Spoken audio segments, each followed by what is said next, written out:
আসসালামু আলাইকুম। প্রিয় 2025 সালের এসএসসি শিক্ষার্থী বন্ধুরা, তোমাদের মধ্যে যারা মানবিক বিভাগ থেকে এসএসসি পরীক্ষা দিবে তোমাদের জন্য ভূগোল ও পরিবেশের একটি শর্ট ক্লাস করে দিচ্ছি। তোমাদের যত পড়া রয়েছে সবগুলোই কিন্তু আমি ক্লাস বানিয়ে দেব। তো অবশ্যই আমাদের চ্যানেলটি সাবস্ক্রাইব করে রাখবে। তো আমি তোমাদের প্রথম অধ্যায় থেকে প্রথমে এমসিকিউগুলো শিখিয়ে দিচ্ছি।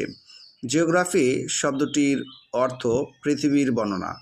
কোন ভূগোলবিদ প্রথম ব্যবহার করেছেন? এটা কিন্তু ইম্পর্টেন্ট রয়েছে, দেখো 24 সালে আসছে। তো ইরাটোস্থেনিস মনে রাখবে। জিও শব্দের অর্থ ভূ বা পৃথিবী, গ্রাফি শব্দের অর্থ বর্ণনা। সুতরাং জিওগ্রাফি শব্দের অর্থ পৃথিবীর বর্ণনা।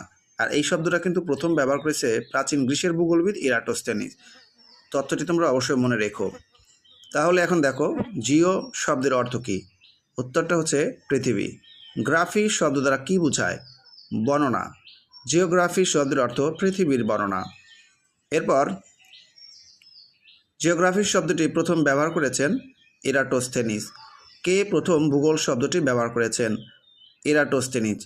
জিওগ্রাফি শব্দটির উৎপত্তি হয়েছে কোন ভাষা হতে? ইংরেজি। ইরাটোস্থেনিস কোন দেশের ভূগোলবিদ? গ্রিস। পৃথিবী পৃষ্ঠের পরিবর্তনশীল বৈশিষ্ট্যের যথাযথ যুক্তিসঙ্গত ও সুবিন্যস্ত বিবরণের সঙ্গে সংশ্লিষ্ট বিষয় হলো ভূগোল। এই সংজ্ঞাটি কে দিয়েছেন? রিচার্ড হার্ডশর্ন। কোন ভূগোলবিদ পৃথিবী ও এর অধিবাসীদের বর্ণনাই হলো ভূগোল সংজ্ঞাটি দিয়েছেন?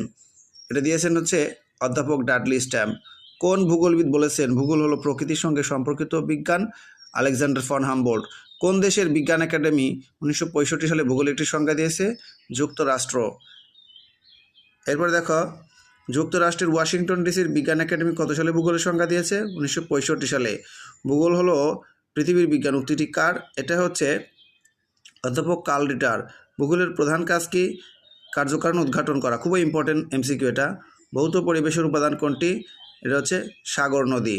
জীব সম্প্রদায়ের পারিপার্শ্বিক জৈব প্রাকৃতিক অবস্থাকে পরিবেশ বলে। সংখ্যাটি হচ্ছে আর্মসের। পরিবেশ বলতে স্থান ও কালের কোনো নির্দিষ্ট বিন্দুতে মানুষকে ঘিরে থাকা সকল অবস্থার যোগফল। এটা হচ্ছে সিসি পার্ক, মানে পার্কের সংজ্ঞা। প্রকৃতির সকল উপাদান মিলেমিশে কী তৈরি হয়? পরিবেশ। স্থান ও কালের সাথে পরিবর্তিত হয় হচ্ছে পরিবেশ। পরিবেশ কিন্তু দুই প্রকার, তো পরিবেশের উপাদান দুই প্রকার। এরপরে দেখো, ভূগোলের যে শাখায় ভৌত পরিবেশ ও এর মধ্যে কার্যরত বিভিন্ন প্রক্রিয়া অন্তর্ভুক্ত থাকে তাকে প্রাকৃতিক ভূগোল বলে। এরপর হচ্ছে ভূমিরূপের গঠন প্রক্রিয়া সম্পর্কে আলোচনা করা হয় ভূগোলের কোন শাখায়? প্রাকৃতিক ভূগোল। অশ্বমণ্ডলের উপরিভাগ ও এর বন্টন নিয়ে বিন্যাস নিয়ে আলোচনা করা হয় ভূমিরূপ বিদ্যায়।